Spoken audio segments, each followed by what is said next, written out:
Welcome to Wayne's Old Time Radio Page channel. I'm Wayne, your host. These programs are brought to you by support of our listeners. You can give your support at Patreon or PayPal, either one. There's clickable links in the description below. Thanks for your support and enjoy the shows. If you'd like for me to get you a shout out, there's a link to PayPal in the description below. Leave us a donation. We'll get it up here for you. Just tell us who you want it to. You, a friend, a girlfriend, a wife, spouse, whatever.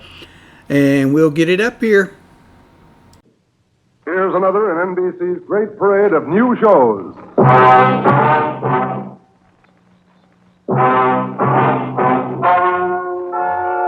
Ladies and gentlemen, the story you are about to hear is true. Only the names have been changed to protect the innocent. NBC brings you Dragnet.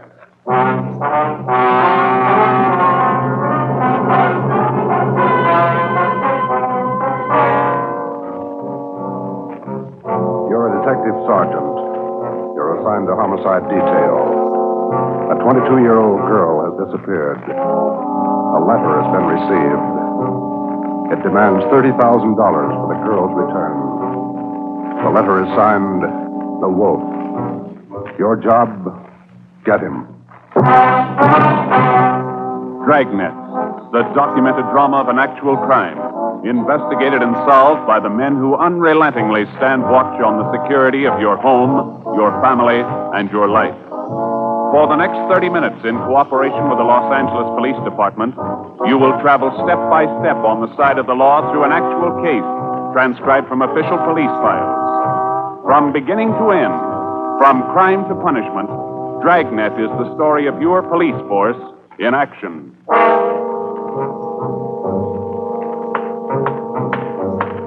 It was Tuesday, October 18th. It was cloudy in Los Angeles. We were working the night watch out of Homicide. My partner's Ben Romero. The boss is Ed Backstrand, chief of detectives. My name's Friday. I was on the way back from the stats office, and it was 3:26 a.m. when I got to room 42, Homicide. Got those mugs you asked for, Joe. Here they are. Thanks, Harris. Backstrand leave yet? In a minute. I'm going out with him. What's the address out there, the Sullivan place? 814 Castro Boulevard. You go straight out Santa Monica, take a left at Castro. I remember. You ready, Chief? Yeah, man. Friday, you call Romero yet? Right now. Get on it. This one we don't fool with. Yeah. Come on, Harris.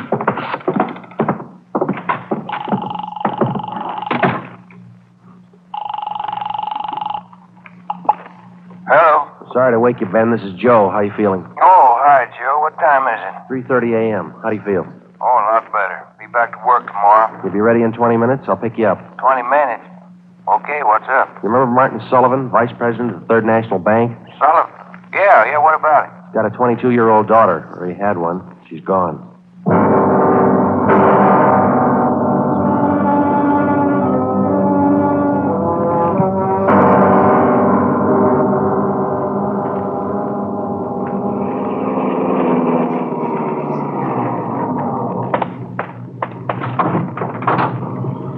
You made good time, Joe.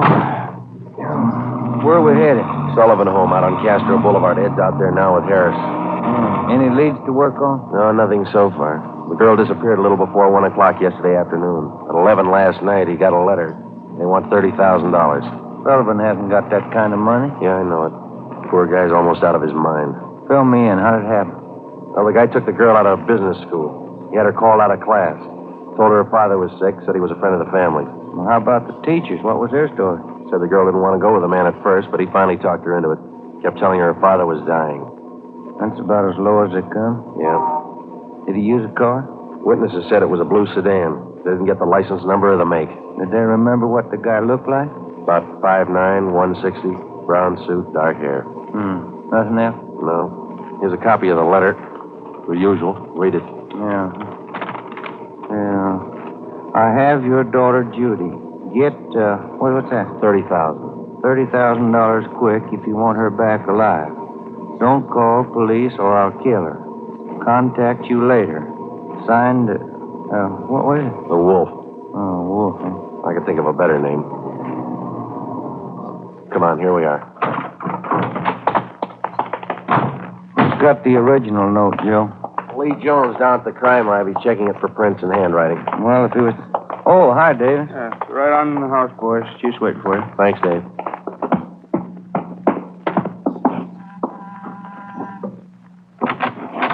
Hi, Joe.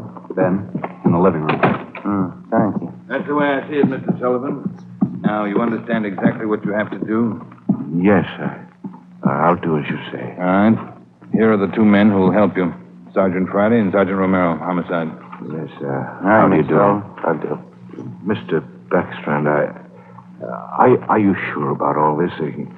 He might get frightened. He might do something to Judy. Believe me, Mr. Sullivan, it's the only way. I know how you must feel, but we can't do anything else. All right, I want to see Mrs. Sullivan first. I'll be ready in a moment. Any developments? Yeah. Come on back in the dining room.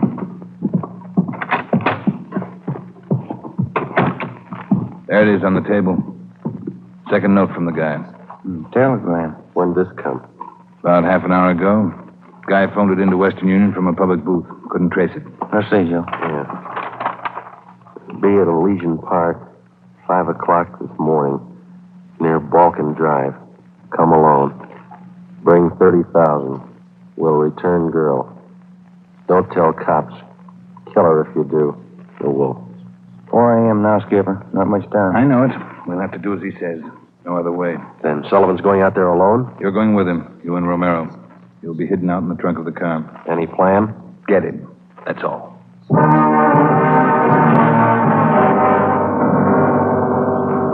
Ben and I went out the back door and into the Sullivan garage. We jammed ourselves into the trunk compartment, and Harris closed the door on us. The latch was fixed so that the door could be pushed open from the inside. A few minutes later, Mr. Sullivan came out, got in the car, and we drove off. At 3 minutes to 5, we pulled up at the meeting place in Elysian Park. We waited. Nothing happened. At 5 minutes past 5, it started to thunder. That's all we need now. Thunderstorm. Stuff in here in this trunk, isn't it? Oh, yeah. Ben, listen. Sullivan? Must be. Wonder if he's seen anything. Sounds like he's pacing up and down alongside the car, doesn't it? Now, listen. Can't hear anything else. Can you? No. We better stay under cover. Yeah. Rain's starting in. Wonder what happened to the wool. Cold feet, maybe. Let's wait it out.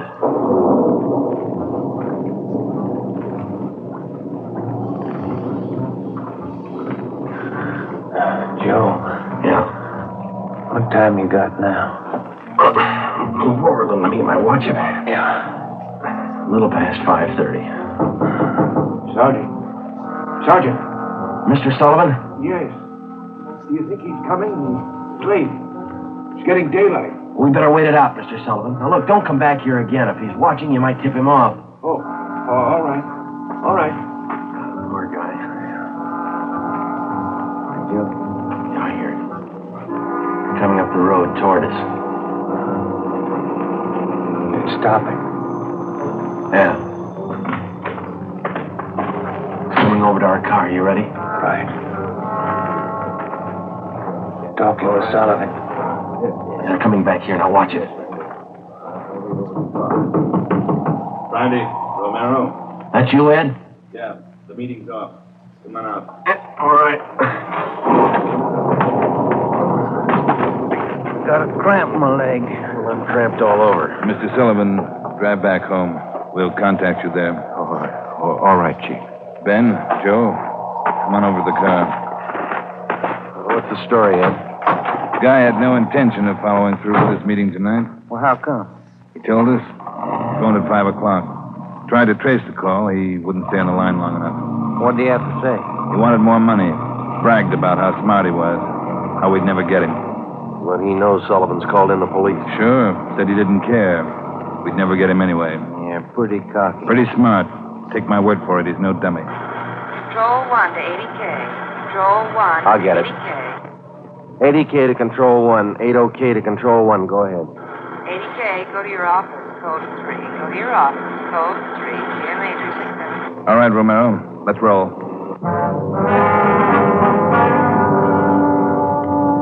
More than 12 hours had passed since word of Judy Sullivan's disappearance had been phoned in a homicide. During that time, an all-points bulletin containing the descriptions of the suspect, his car, and the girl had been sent out on the teletype to law enforcement agencies throughout the area. The same descriptions were broadcast over the police radio every hour. The Sullivan home had been placed under strict surveillance, and Mr. Sullivan instructed not to contact the suspect without knowledge of the police. He'd raised almost $10,000 in cash to buy him off. The serial number on each one of the bills had been copied by a police stenographer and then rechecked by a homicide officer. So far, the Wolf, as he called himself, had made 3 separate contacts, but he'd covered his tracks well. We knew that he was somewhere in the city, 500 square miles of it, and we knew we had to find him fast.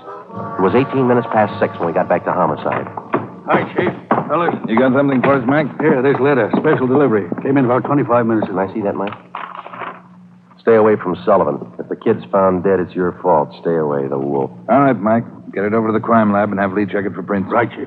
Will you find any prints on the second note, Mike? 2. Running through R&I now. Friday, Romero. Get down there and see if they got a make. Right, Ed. Let's go, Ben. Who's watching the Sullivan house beside Harry? Carpenter and Davis. Backstrand's afraid the girl's father will try to make a deal with the guy. Has he tried it yet? No, he hasn't yet. You couldn't blame him if he did. Worried sick. Oh, yeah. Here we are. Hi, fellas. Just coming down to see you. Got something, Larry? Those 2 prints Lee Jones listed off that letter got a make on them from the single print file. Good, Larry. Let's see, huh? There it is. Pull the whole package on him. Donald Alfred Kiefer. Looks like a real bad one, doesn't he? Donald Alfred Kiefer, male, Caucasian, age 29, 5 feet 8 inches, 170 pounds, brown eyes, dark brown hair. He had 1 previous arrest for forgery in Los Angeles 10 months before. Kiefer's occupation at the time of his arrest was listed as bank clerk at the Third National Bank. Ben went back into the files and pulled the crime report. Then we called Ed Backstrand. There's the answer, Skipper. At the time Kiefer pulled that forgery job at the bank, Mr. Sullivan was one of the vice presidents. Go on. Sullivan was the one who preferred charges against Kiefer and saw that he was prosecuted. Where's this Kiefer now? Let me see. He was placed on probation, and on May 16th this year, he returned to his home in Omaha, Nebraska. That's 1380 Mackinac Avenue. All right, Romero. Get Omaha on the phone and have them check out Kiefer. Right, Skipper? Friday, take Kiefer's package and this note down to Don Myers. Have him check the handwriting. And get over to the crime lab and see what Jones lifted off that last letter we got. All right, Ed. The faster we work, the faster we'll put this guy behind bars. Now move.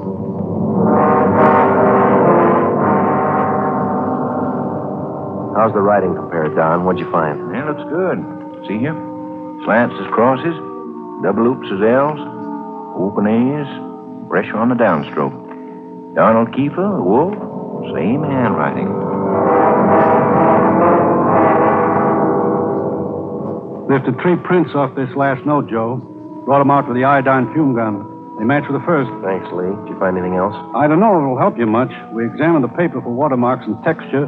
Both notes are written on the same kind of paper. Impressions show both pieces of paper from the same tablet. Checked the density of the carbon and the pencil he used. Both specimens match. Same pencil.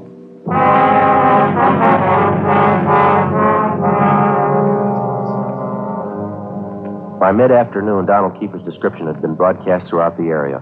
Bulletins were dispatched to all departments, and an APB was teletyped for the entire state. Men were stationed at every post office in the city to watch for notes that might come through the mail. The bus depots, railroad terminals, the airports, and all the main roads leading out of the city were under strict surveillance. The entire Los Angeles area was broken down into single square-mile districts, and a house-to-house canvass was started. A squad of men were assigned to cover each square mile. Outlying towns and cities were requested to do the same. By 5 o'clock that afternoon, the greatest dragnet operation in the history of the city was underway. We were sure Donald Kiefer was somewhere inside. At 12 minutes past 5, Ben got the call back from the Omaha police. Yeah, I got it. 6 X-ray 419. Nebraska place, right. Well, thank you a lot. Yeah, bye. They had a make on the car. Lots more. The Omaha cops looking for Kiefer, too. Want him for a robbery there 2 months ago. Yeah? In that robbery, he used a stolen 1939 blue sedan. Nebraska license plate, 6 X-ray 419. How about his family and his friends back there? They all been checked? Yeah. Well, get that car description to communications, huh? APB, teletype, and broadcast. I'll tell him. Yeah, right, Joe. Friday, Romero. Yeah, Ed. What are you tied up with? Well, just got a call from Omaha. Make on Kiefer in the car. Give it to me. You two get out to the Sullivan house fast as you can. See Harris. What's happened, Skipper? Martin Sullivan's disappeared. All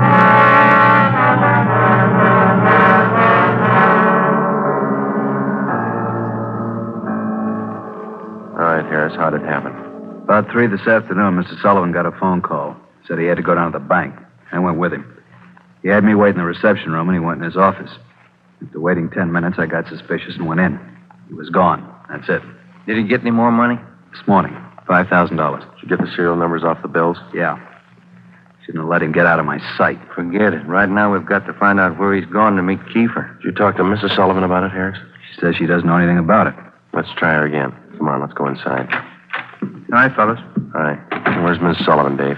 Back in the sitting room, lying down. Doctor's with her. Come on. What time you got, Ben? 6:35. I'll get it. Hello? Well, where are you? Oh. Where are you now? Where are you now? We'll be right out. That was Martin Sullivan. He met with Kiefer out in Laurel Canyon. Did he get his daughter back? Yeah. Wrapped in newspapers.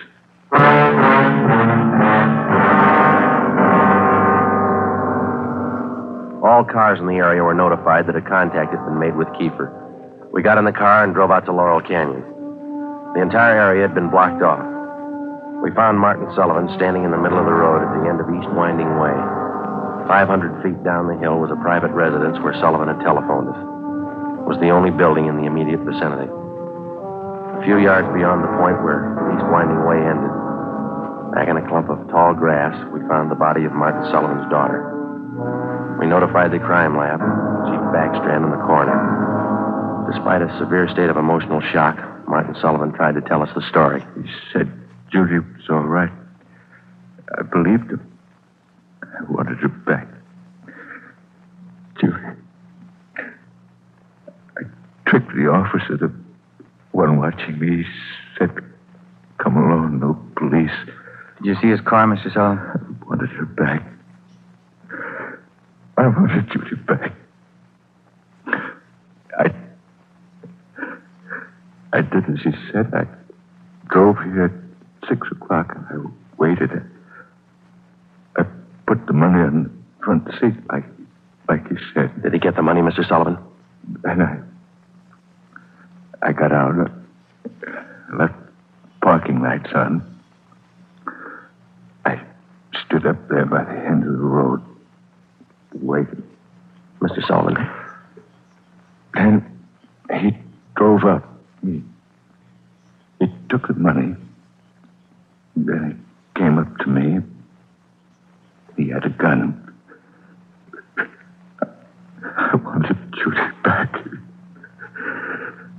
He had a gun. Did you see his car? He said she was up there, beyond the road, tied to a tree. I wanted her back. Mr. Sullivan, did you see his car? I went to look for Judy. He drove away. She wasn't there. By the tree. Couldn't find her. On the way back, I saw her bundle on the way back.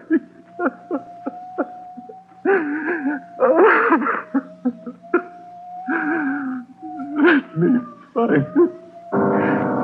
He killed her. Let me find her.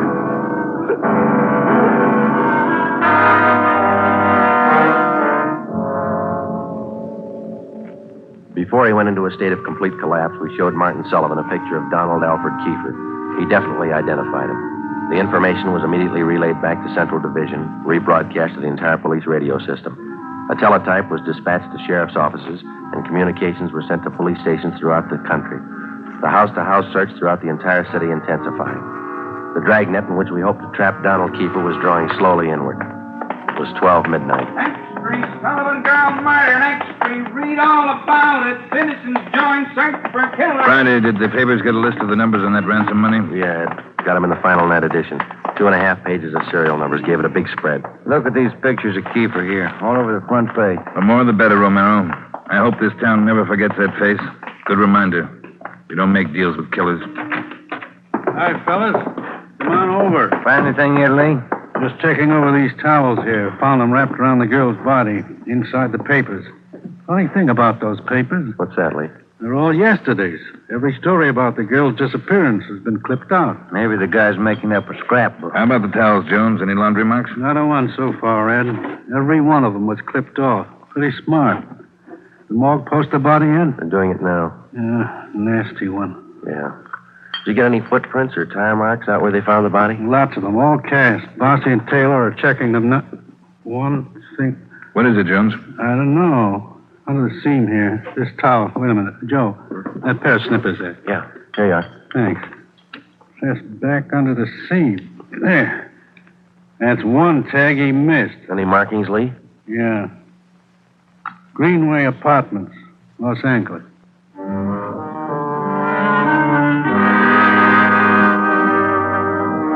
One look at the apartment was enough. In an adjoining garage, we found the car which Kiefer had used, a blue sedan. Nebraska license plate 6X-ray 419. When we got back to the office, Chief Backstrand immediately issued a cancellation of the want order for the blue sedan, and then he ordered a detail of men to stake out the car in the event Kiefer decided to come back for it. Here's the coroner's report, Joe. Oh, let's see it. Cause of death, strangulation. Time of death, Monday, October 18th, approximately 2 p.m. 1 hour after he grabbed her? That can't be right. Skipper in his office? No, he's out for a minute. Hey, Joe, Ben, take the call off 2503, will you? Thanks, Mike. Right. Would you give me the call on 2503, please? Thanks. Hello? Yeah. Yeah, when? We'll be right over. Some of the ransom money, Ben, just showed up. Beverly and Highland. Come on.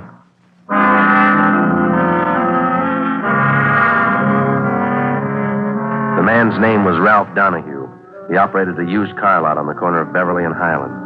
He told us that early that morning he sold a dark blue late model coupe to a man who gave his name as Fred Sims. The man paid for the car in cash. Donahue told us that he checked the serial numbers on the bills after the man had driven away. Serial numbers check out, Joe, every one of them. If I only thought to look, officer, and you know I generally do. I'm the suspicious kind anyway, but, this morning I must have been asleep. You got the full description on the car, Ben? Yeah, Joe. All right, let's get it on the air right away. I saw his mug in the paper while I was waiting for you. Too late. Sorry. Yeah, thanks.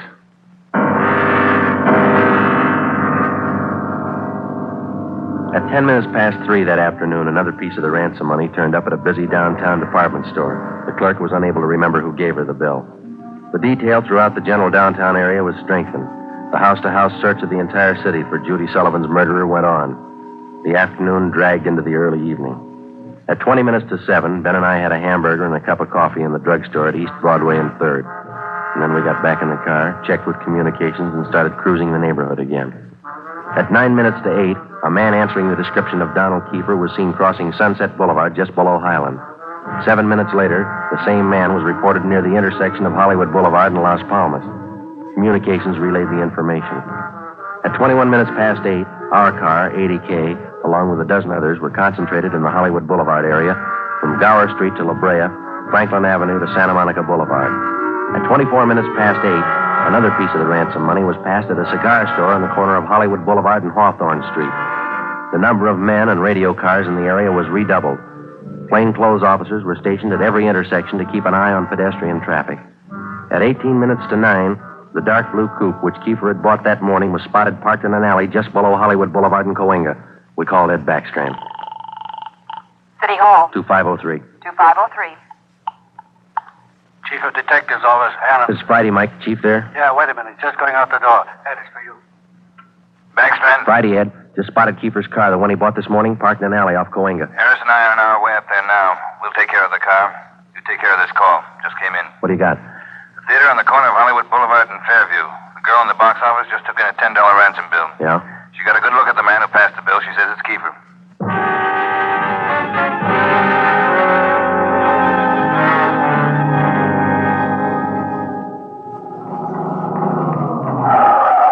All right, right, Ben, come on.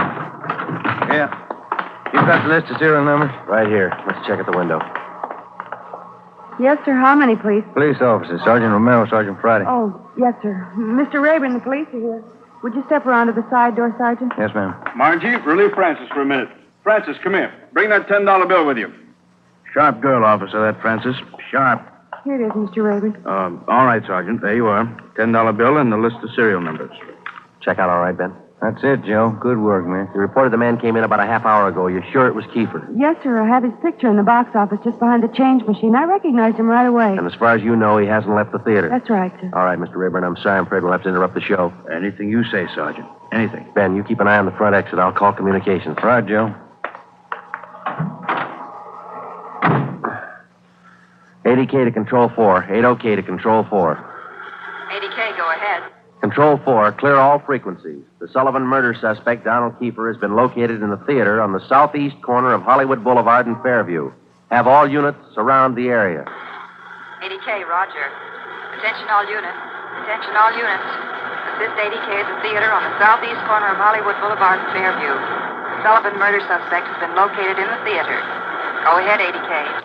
Control 4, have all units converge in the general area, Hollywood Boulevard and Fairview. Unit 62R to block off the intersection at Hollywood Boulevard and North Cherokee. Stop all pedestrian and vehicular traffic. Unit 61A to block the intersection at Hollywood Boulevard and Hudson Street. Stop all pedestrian and vehicular traffic. Unit 71 and 72R to block the alley behind the theater. Unit 66 and 67R to assist at main entrance to the theater. Within a few minutes, the 1/2 mile area around the theater was completely blockaded. Every exit and entrance to the theater was covered. At 9:23, we met Harris and Ed Backstrand in the theater manager's office. Backstrand outlined our plan of operation. At 9:28, a detail of 14 men walked down the side aisles on the main floor of the theater and took up their posts on either side of the orchestra pit. The picture was stopped and every light in the theater was turned on. Ed Backstrand, Harris, Ben, and I went down the aisle and up onto the stage. Backstrand made the announcement. Ladies and gentlemen, we're sorry to interrupt the picture, but this is important. We're police officers. We've traced the murderer of Judy Sullivan to this theater. He is in this theater now. Now we're going to search the theater row by row, and we'd like to ask your cooperation. There's no need to be panicky or afraid. Those who wish to leave now may do so. Leave by the main entrance. Each one of you will be checked as you go out the door. And for the benefit of the man we're looking for, don't try to escape. Every exit is covered and the entire area is blockaded. Don't place any more lives in jeopardy. Come on, Ben.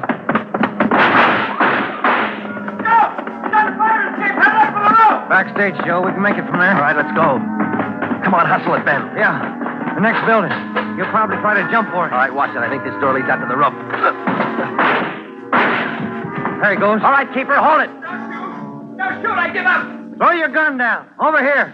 Don't shoot. Don't. Let's get him. All right, coppers. I got it figured. They won't top me for this. Didn't know what I was doing. Put the cuffs on him, Ben. Get away from me, you crump! You shouldn't have hit him, Keeper.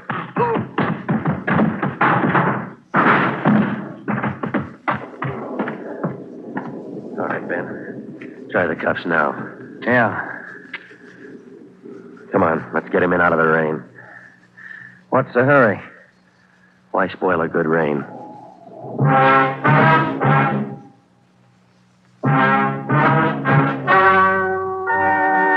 The story you have just heard is true. Only the names were changed to protect the innocent. Donald Alfred Kiefer was tried and convicted of murder in the first degree. He was executed in the lethal gas chamber at the state penitentiary.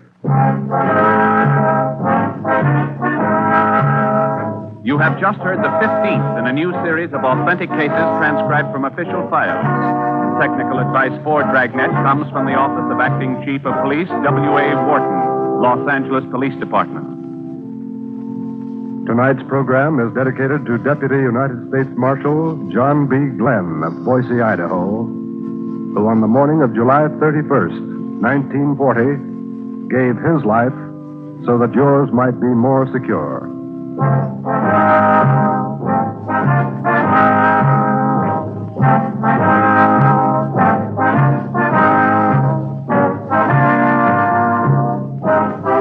Dragnet came to you from Los Angeles. Theater Guild on the Air returns tomorrow night on NBC.